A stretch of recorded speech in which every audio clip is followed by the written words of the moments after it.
She teaches it really well. If you didn't come with us from this candidate, that's okay because I also teach this really well. So here we go. In the Miss Cannon has that guy. Okay. Miss Cannon has like a specific subs, and he's there today. Oh, really? Yeah, and he's fantastic. Is he a math sub?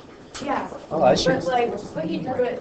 He didn't like get something. Like, you really just have to do it this way, and then the way it works is magic. Okay. And like. I like him already. Definitely totally. I mentioned so it's magic. All right. So you will. Yep. What? Are you okay? No. What the heck? Go quickly. All right. So you will not understand the application element to this, which is what related rates are all about, until you can do the calculus technique here, and that's to be able to take a derivative with respect to any variable I ask. We'll specifically be focusing on time, but we'll get there. First, when I ask you to take a derivative, it depends on what variable with respect to, okay? First and foremost, when I say take a derivative, taking a derivative is an operation. It's something you do.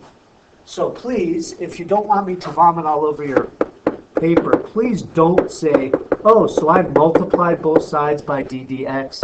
That is absolutely not that's like if I said, hey, I multiply both sides by the square root. Would you say that? Would you multiply both sides by a square root here? No, okay? So please don't talk to me about an operation like it's a factor that you multiply by. I'm taking the derivative of both sides with respect to x. I'm not multiplying by d anything. Also, although I don't usually show it, really every time you take a derivative, you're taking the derivative with the chain rule. I take the derivative of x squared, which is 2x. Then I take the derivative with respect to the variable, which is in this case x, with respect to x. The bottom will always be dx because I'm taking the derivative with respect to x. So when I take the derivative of 2y squared, it's 4y times the derivative variable, so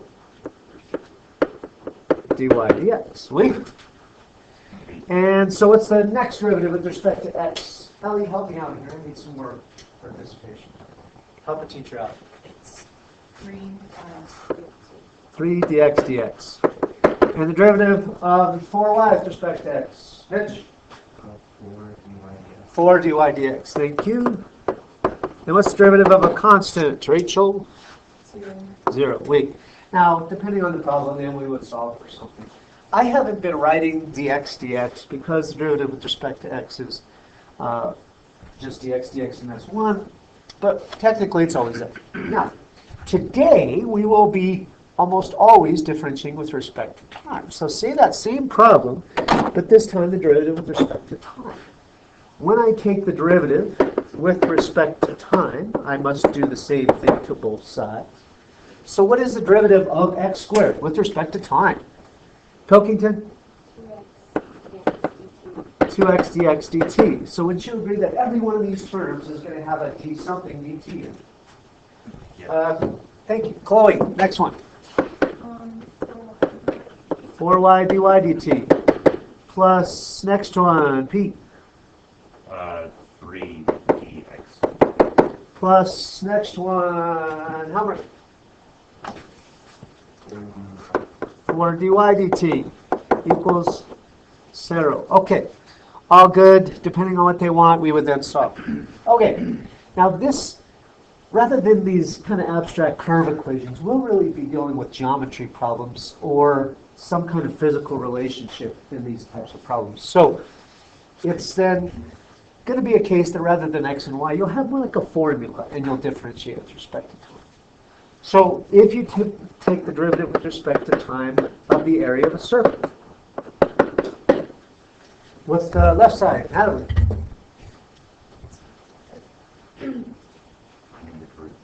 Oh yeah, here, we're taking the derivative of a with respect to time. dA dt, yes indeed. Okay? And the derivative of the right is pi a variable, and therefore we need a product rule, or is pi constant? Constant coefficient. So what's the derivative of pi r squared with respect to time? 2 pi r dr dt. Beautiful. Okay. Although we're really going to focus on two variable cases, might as well lay the foundation. Take the derivative of that next one with respect to time. Be careful to use the product rule.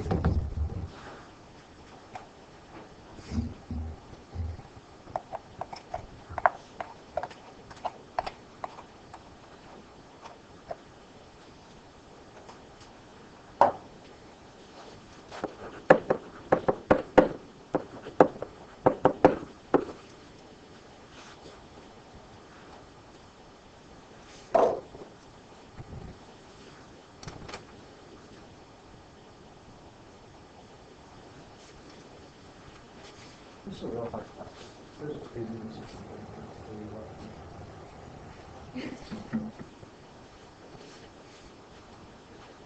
So many honors people. I'm not sure why. Why aren't you in BC? But that's for now. You get like 30% of the time. You decide it's probably best that you don't go. Really? No It was way. bad. Her tests are hard. Yeah. Agreed. All right. So the derivative of the left. What is it? dv dt equals. So what's the derivative of the first term on the right is pretty easy. What's the derivative of 2 pi r squared? 4 pi r dr dt. All right. Now here's where we might diverge in a couple different ways. Did you just put the 2 pi out front and do the product rule in parentheses, or did you attach 2 pi to the r and treat that like your first term and h is the second term? Which way did you approach it? The second way? Okay, I like that. That's me too. So if I said first stays the same, then I'm going to leave 2 pi r and differentiate h with respect to time dh dt, yeah? Plus second stays the same, that means an h will come along. And then what's the derivative of 2 pi r with respect to time? 2 pi dr dt. Okay, and then again, we'll do more with that later, but that's the technique. Is that going okay? Is that still there? Okay. All right, then let's introduce the idea. Now, rather than start just doing an analytical equation and pushing around symbols, I like to show a table of numbers and maybe a graph to show what's going on here, and then we'll get into the analytical. So stick with me. I won't always make you do a table. It's just to introduce the idea where I want to see a table. So say I threw a rock in a pond and I looked at the outer ring of the ripple as it went out. And I told you that of that circle, the outer circle, the radius is constantly growing at 1 foot per second. Now we're going to talk about how other things of the circle change with time. For example, the diameter and later the area. So if I were to make a table of the radius at different times and then later the diameter, assuming that at the lake was still when I threw in the rock, at time 0, the radius of the ripple is 0. I'll do diameter second. At time 1, then, if the circle is expanding at 1 foot per second, then at time 1, the radius would be 1 foot, yeah? 1 more second, the radius expands another foot. So now the radius is 2 feet, and so there's this obvious relationship of every second passing, the radius grows by a foot. Pretty easy relationship, yeah? What's the diameter in each case? Double, yeah. All right. So it looks like the diameter is changing 2 feet every second. All right. Now there's actual calculus behind all this. It's kind of a hidden shadow layer of calculus. There's a shadow of calculus to this whole problem. So the first thing is a verbal part to it. You've got to make a connection between the verbal and the calculus. When they say the radius is increasing at a rate of 1 foot per second, that's calculus. Okay? Radius is increasing at a rate of, well, what's a rate of change? Rate of change is derivative, okay? So shall I call it r prime? Well, we use that notation a lot, but in related rates, that doesn't really do it because is that talking about how radius changes with diameter, with time, with area? Not clear enough, so don't do that. Instead, use Leibniz notation, which is to say a ratio change. The radius is changing with time, dr dt. Be intentional about the sign. If it's increasing, then what's the rate of change? Or the derivative. If a function's increasing, its derivative is positive. I want you to be intentional about that. I want to see that positive. 1 foot per second, and that's all good. All right. Now, I want to do some calculus, but I don't have an equation yet. So let's get an equation. What's an equation relating radius and diameter? Diameter is 2 times radius. I think we can all agree. Yeah. All right.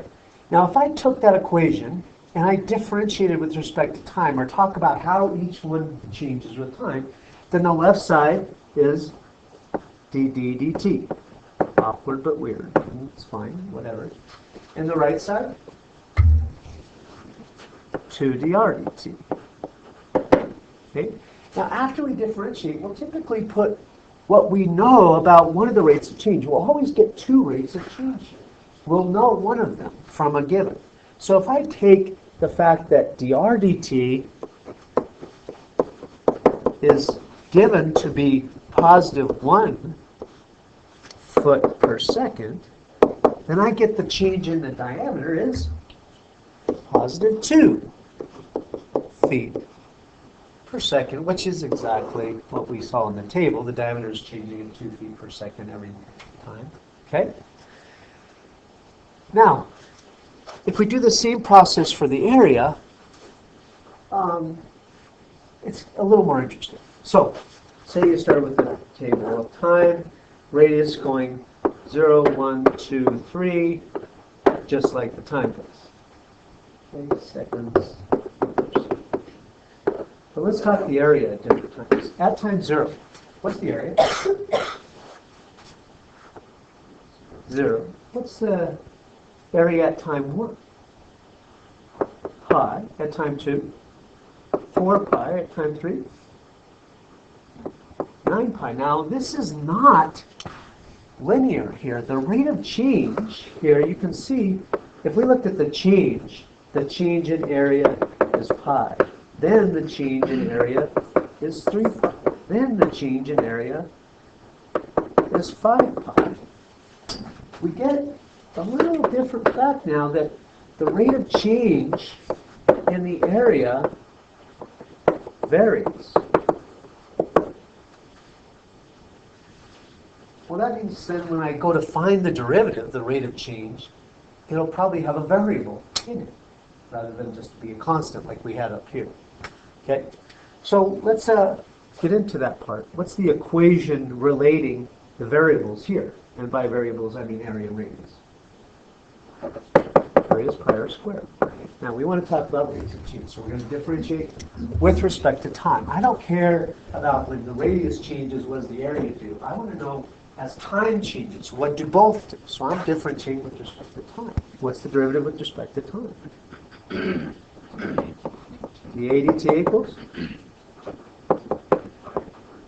2 pi r dr dt. Okay, the derivative of the function, which is 2r, times the derivative of the variable, dr dt. All right. Now, if we plug in what's given at the, or talk about at the, no, never mind. Okay, if we plug in the given dr dt, then we say that the area is always going to be changing at a rate of 2 pi times whatever the radius is at an instant times 1 foot per second. You can see then the rate of change in the area varies with time, or with over time.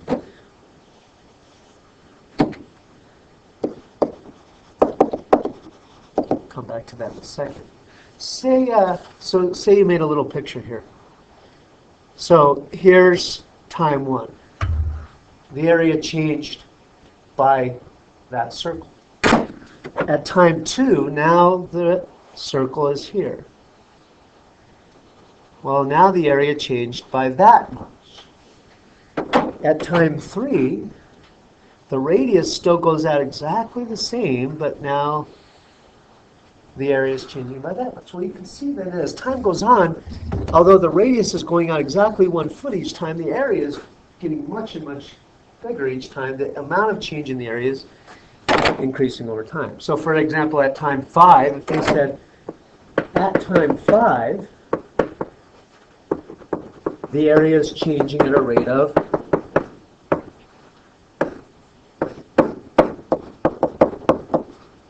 now at time 5, I just put in 5 for the radius. Time is 5 is actually a time, but isn't the radius and the time, aren't the time and the radius the same? So that's why I'm putting that in there. In terms of the units, what's the radius units? Feet. The rate of change for a radius is feet per second. So when I multiply that out, I get 10 pi what units? Feet squared per second. Does that make sense for a rate of change of area over time? Change in area over time. Units make sense. The units should make sense.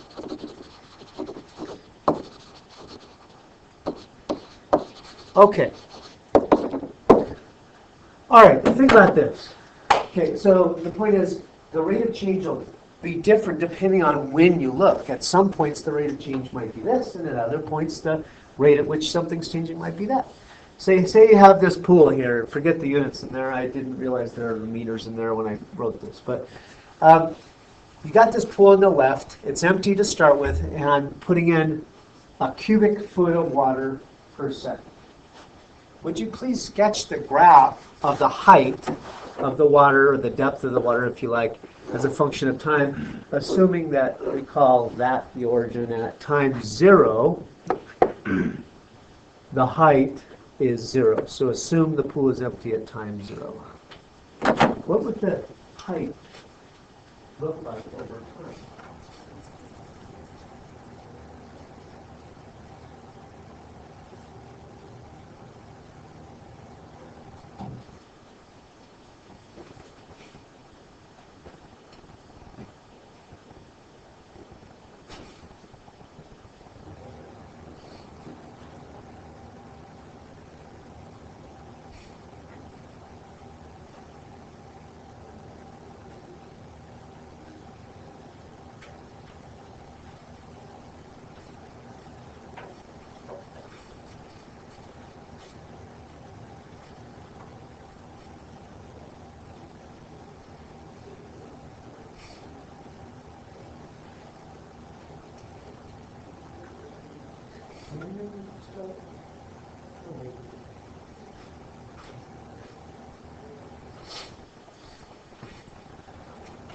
The graph should have really two different shapes to it, the before and after kind of first point. You ready?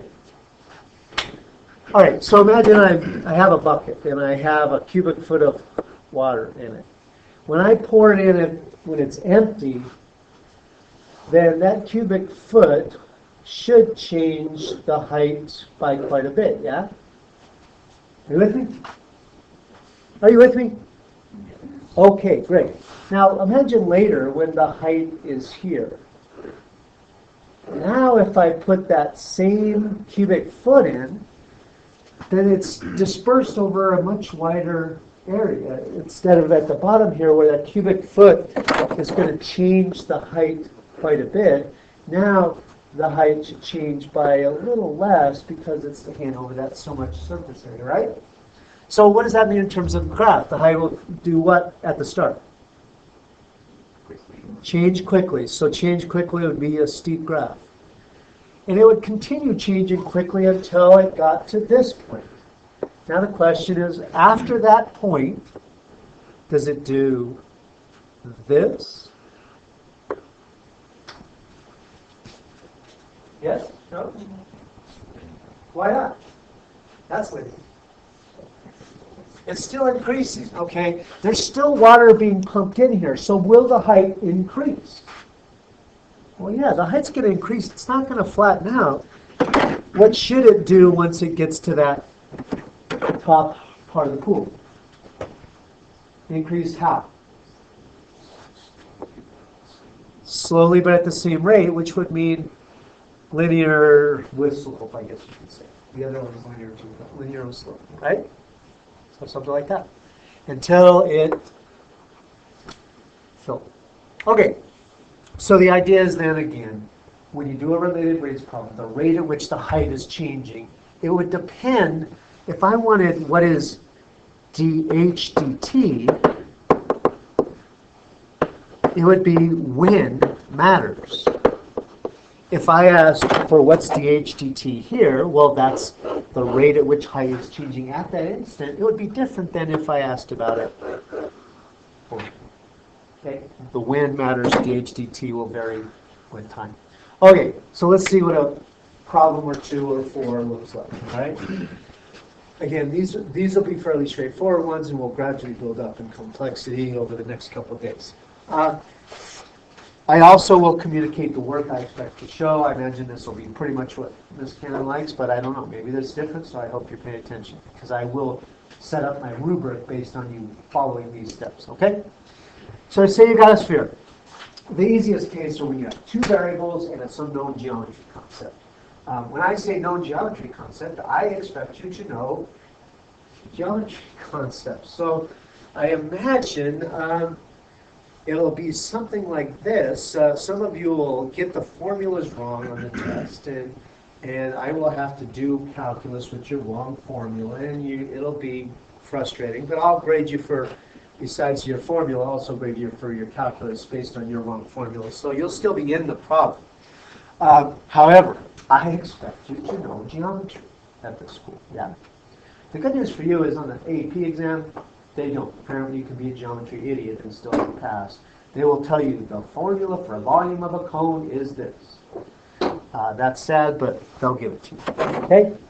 I expect you to know the formulas. If you're not sure which formulas, let me know and I'll be happy to give you a list or open one. So anyway, sphere is growing at a rate of 2 cubic inches per second. Find the rate at which the radius is changing when the radius is 4 inches. The first thing I would like you to do is, if necessary, draw a picture. Now in this problem, it's not like there's going to be some gray area where I write you an equation and you say, I wonder what R stands for, I wonder what B stands for. We all are going to know that the radius stands for the radius of the sphere and B stands for the volume of the sphere. So in this case, a picture is not necessary. But if I told you, Joe was walking away from the train tracks and the train was going this way, who knows what X and Y stand for, okay? So then you need a picture to identify your variables. We'll get to that. But in a case like this, you don't need a picture. The givens. I expect you to say, given is this. Now, this is where you translate calculus verbs into notation, or verbiage, I should say. What does that translate into? dV dt.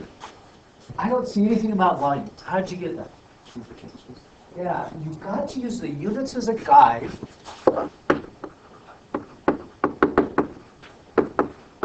They won't hammer you over the head with, hey, volume is changing with blah, blah, blah. You've got to read into the units. Volume is changing with time. dV dt is positive. Be intentional.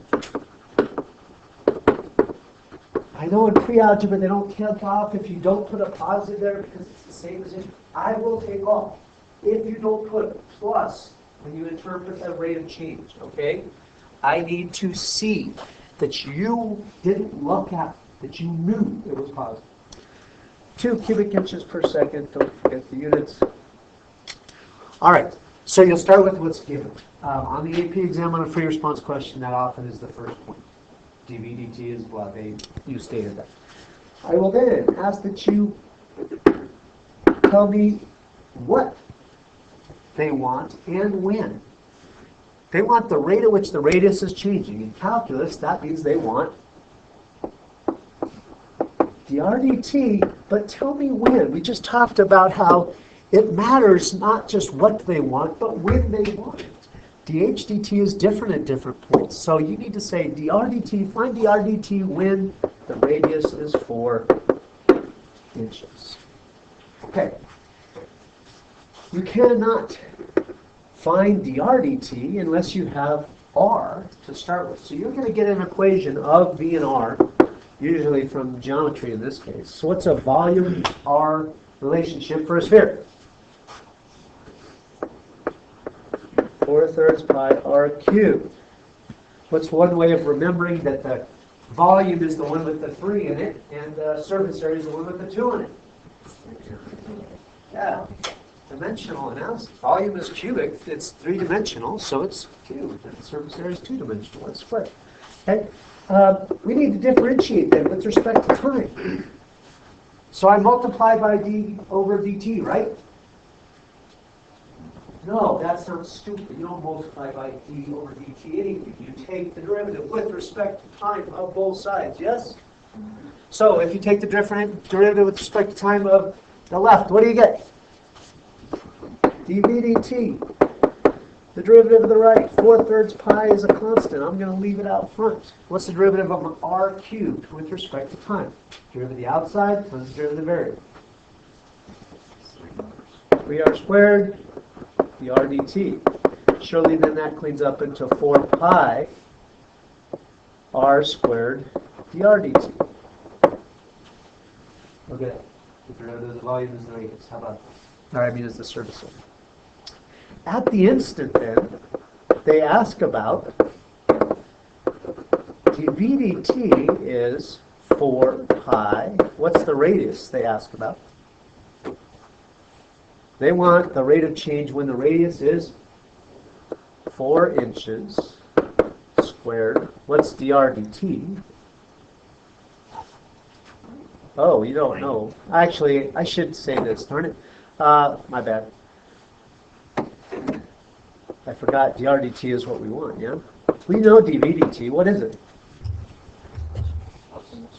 Yeah, plus 2 cubic inches per second. You guys from this canon, would you solve then substitute in, or would you substitute in then solve? Substitute in, solve. Oh, that's too bad. We should do it separately. I put the numbers in as soon as I can and solve it. You could, especially science people, they like to solve and then put numbers in, whatever. What is dr dt then? Simplify. Something like it's 2 inches cubed per second over 64 pi inches squared. Yeah? I'm not actually super picky if you don't put the units in all the way through, as long as I get them at the end. But this is 1 over 32 pi. What are the units? Yeah, inches cubed per second divided by inches squared leaves you inches per second. Does that make sense for how radius changes with time? Well, yeah, it's a linear distance. Changing with time. Okay. This one's got a little bit of 2 wrinkles in it then, and then I'll have you try it. Okay, so first of all, a balloon is deflating so that its radius is decreasing by 1 centimeter per second. That implies that what's given is d, what? dr dt is, if it's decreasing, it's negative. It's changing in a negative way. Negative 1 centimeter per second. Okay? How fast is the surface area changing? That implies they want ds dt or dA dt, I don't care which one you call it, surface area is S, right? When the surface area is 12 pi. I left the pi in there just for you all. Awful. It's awful. It is. You should take the time to go to math time. No, oh my God. Oh my God, just make a shortcut. Yeah. No. I got stuff to do, Waller. Man, I got a life. I got stuff to do. This is negatively affecting my education. It isn't, really. I think you need to get over it. All right. So, what's an equation for surface area? 4 pi r squared. I think that was a mumble. Differentiate with respect to time.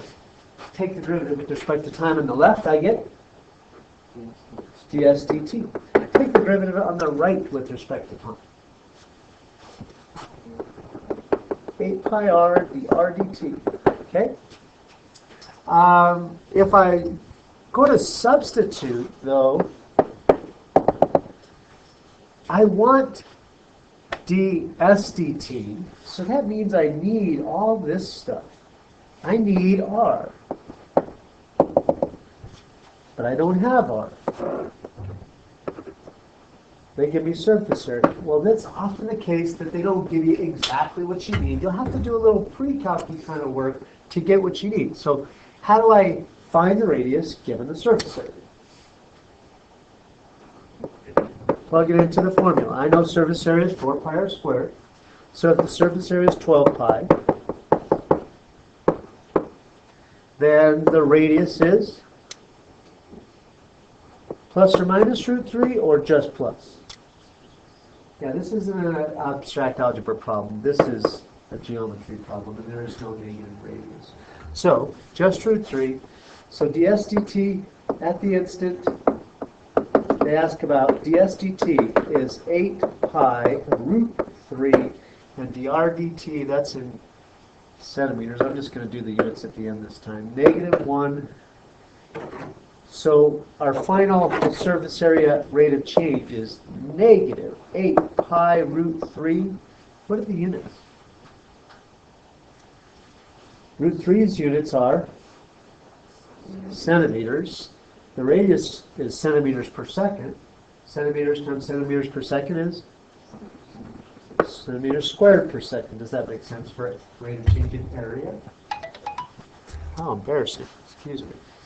All right. Well, yes. Try ye old cube, where cube implies rectangular prism with all edges the same. Let's all call them x, shall we? I'm asking two things, volume and surface area. Try those, and I'll be walking around and see how we go.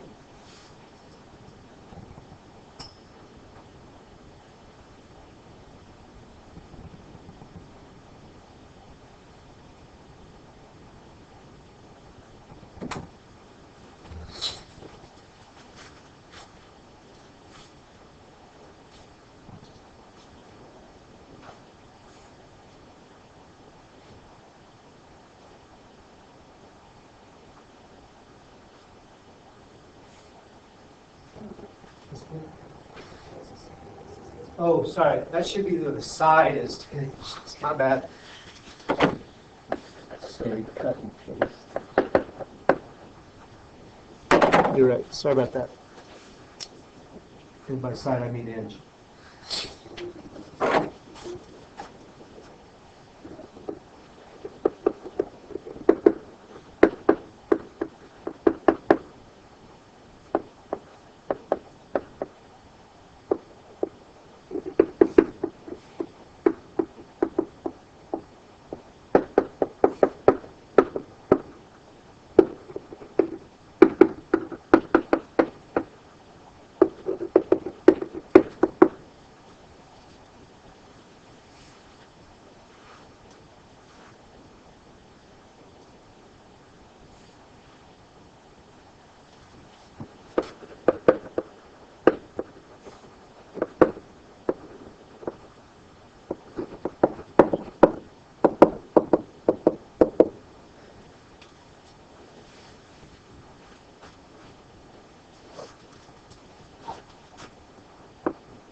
dV dt, are you getting something like negative 600 inches cubed per second?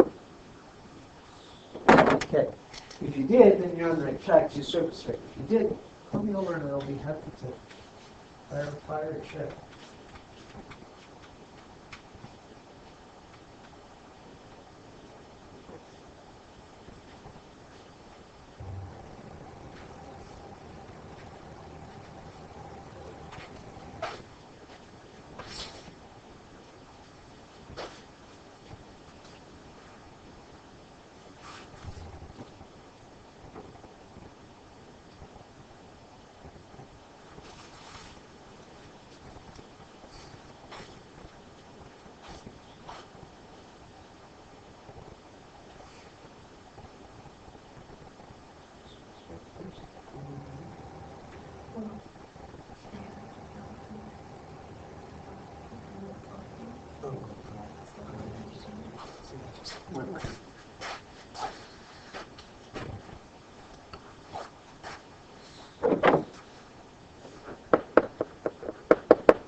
How are we doing?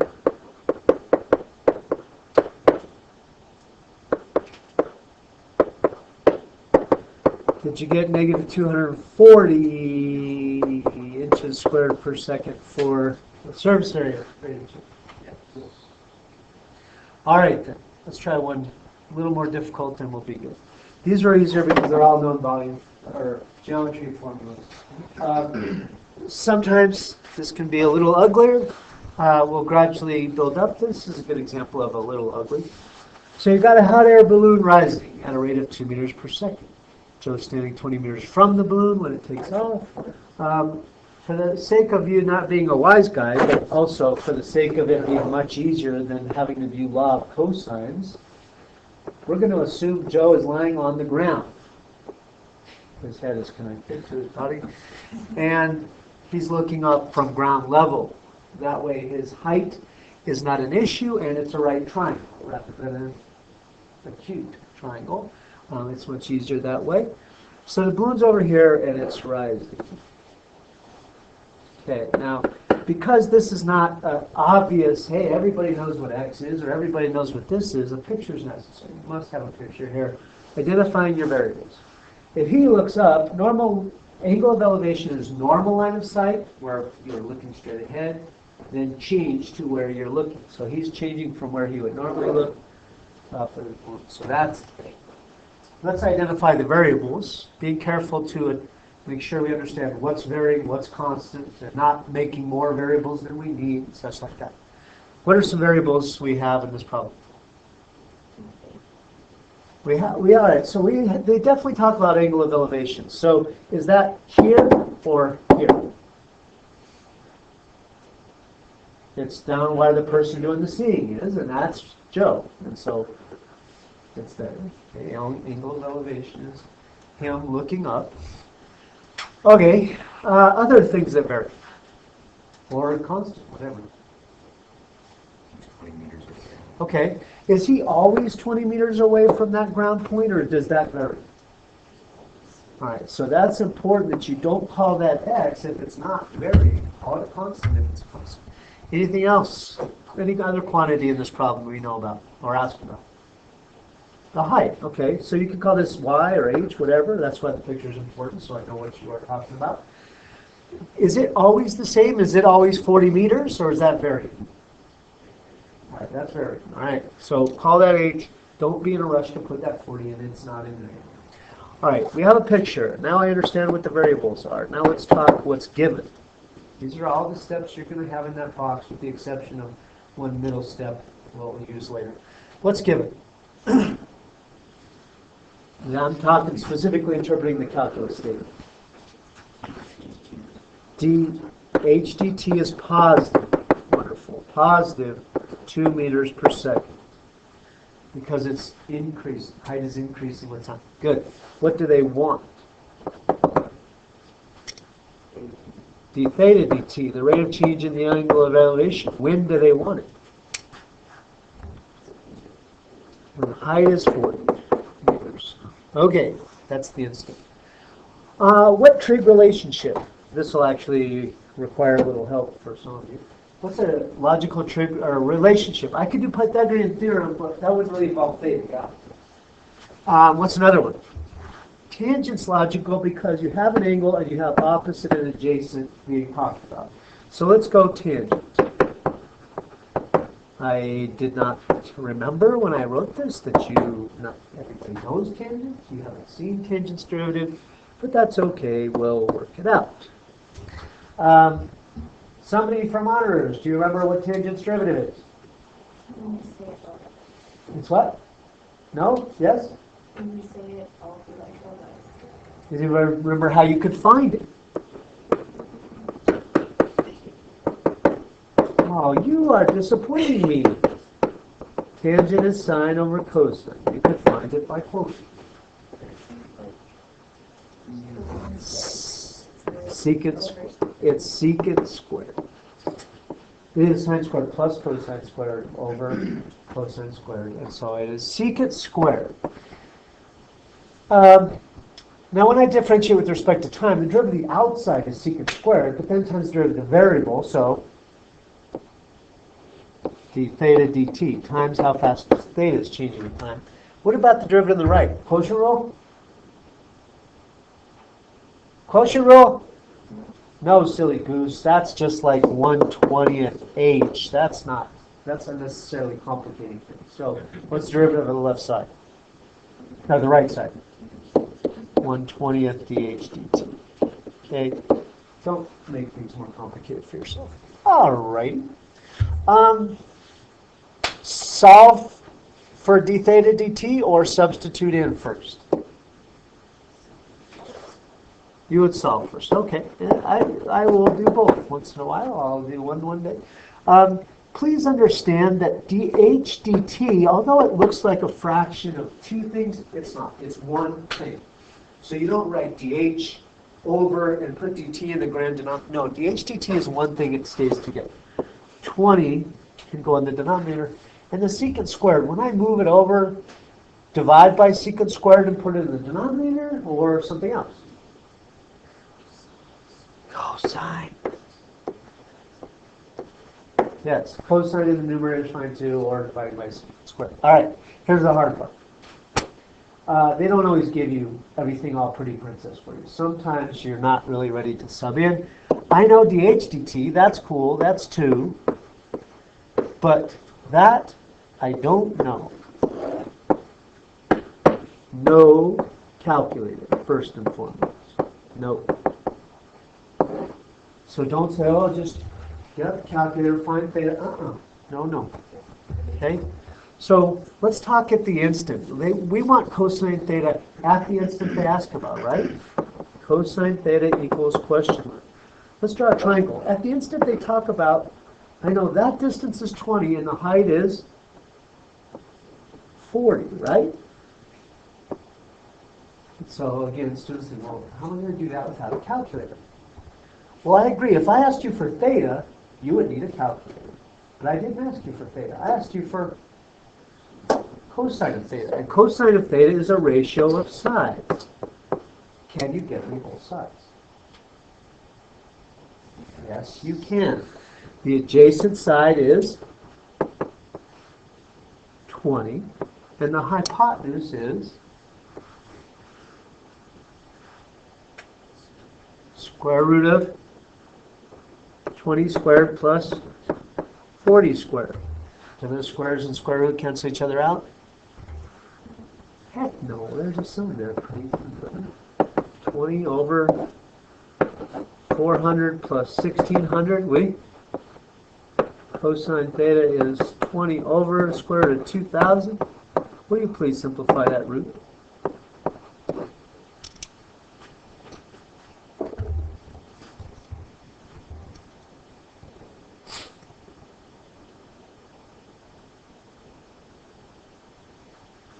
First person to get it is my favorite. Obviously that means nothing, or you're slow. Come on, I can take out 100 10 minutes ago. What is it? 20 root? Chloe, help the teacher out here. Come on. All right, you're no longer my star student. Flannery, hit me here. 20 root 5. Chloe just lost star student status. Flannery took it. 1 over, so 20 over root 5, it is 1 over root 5. Although it feels like I needed a calculator for that, because it wasn't theta I needed cosine theta. It is doable without a calculator. So if I call up 1 over root 5, square it, then this becomes 1/10 times 1/5, or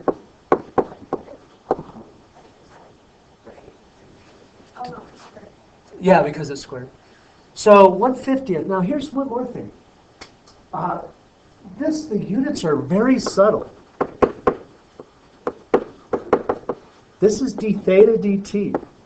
And there's always this issue throughout trig and higher math that if you're dealing with angles and you don't see an angle, it's assumed it is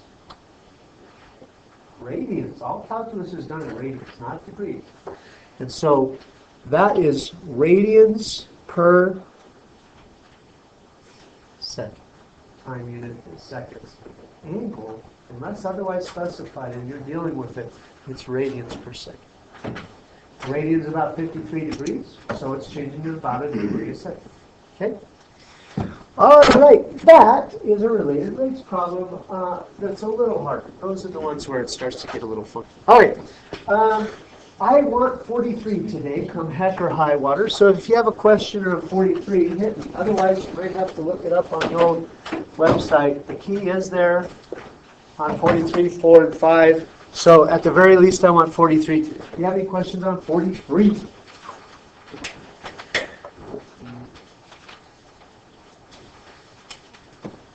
Did somebody say 50? What are you raising your hand for? Stop that. Sorry, 23 and 5. 23 and 5.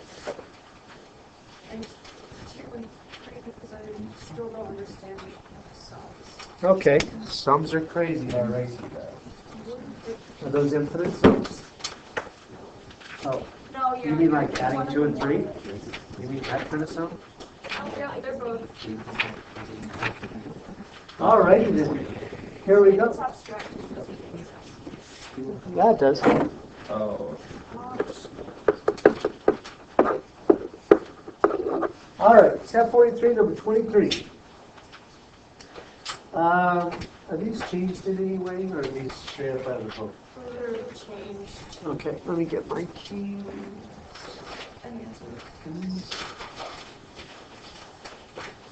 Okay, 23. So you have negative x squared plus y squared plus y equals 2, which I imagine is a hyperbole of some sort. So I'm sure the derivative part went fine, yeah? We catch up to, I get the dy dx is 2x over 2y plus 1. Do we agree with that? Or was that the error? Shall I still continue, or no, now you're good? Okay. Anybody else? Okay. So horizontal tangent. This is horizontal tangent if the slope, dy dx, is 0 for the rise and something for the run, which implies that x equals 0. But also there's another condition. We're also looking for, just besides that, we also need it to be on the curve. Well, if x equals 0 is on the curve, then it's 0 plus y squared plus y equals 2, or y squared plus y minus 2 equals 0, y plus 2, y minus 1 equals 0. So I actually get points that satisfy the horizontal condition, and they're actually points on the curve, would be D. Good morning, Beverly Zaglar. Please rise for the Pledge of Allegiance. Ready?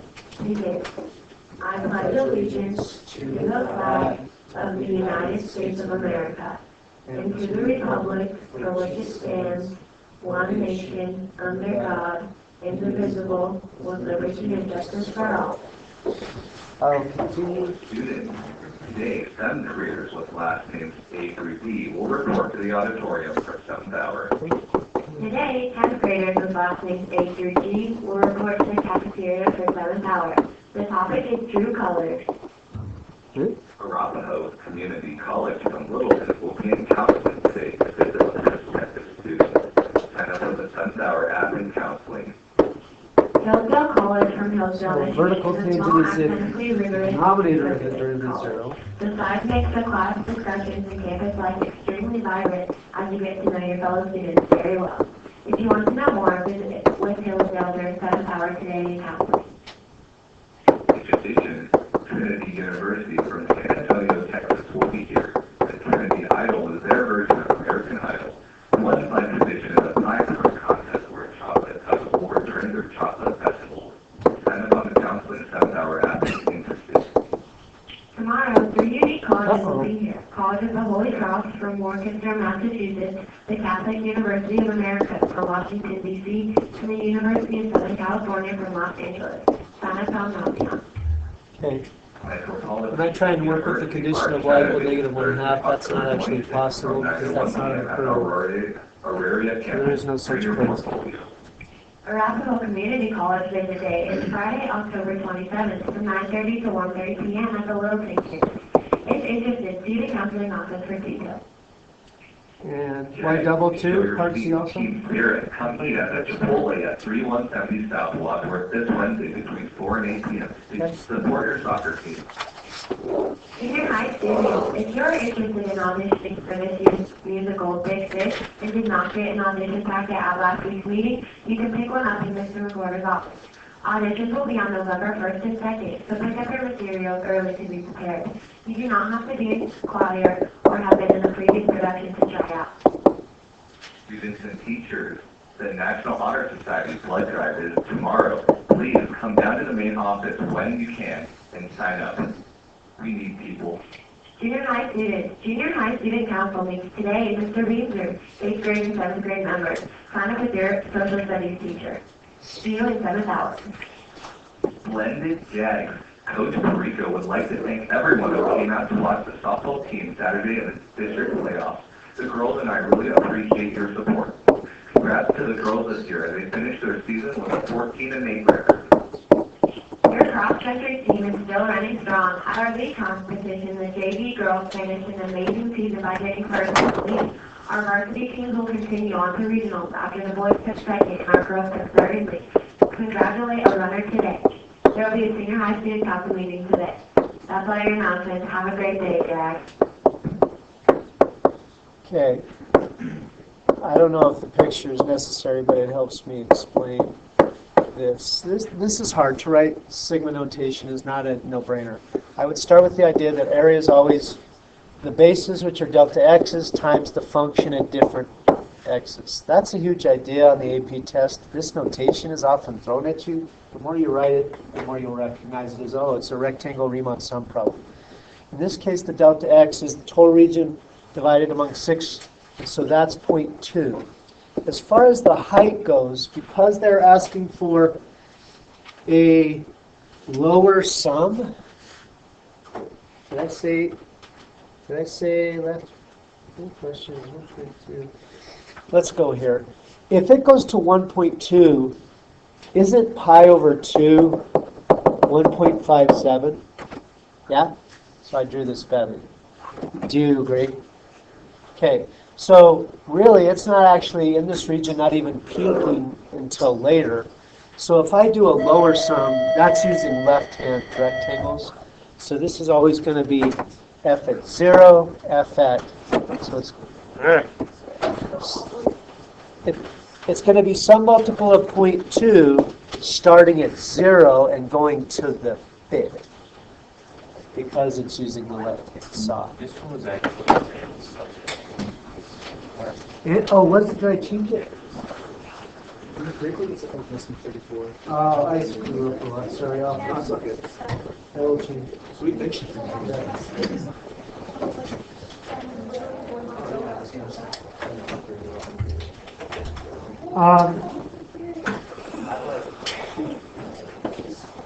Have a lovely day. Oops, I forgot to stop this recording.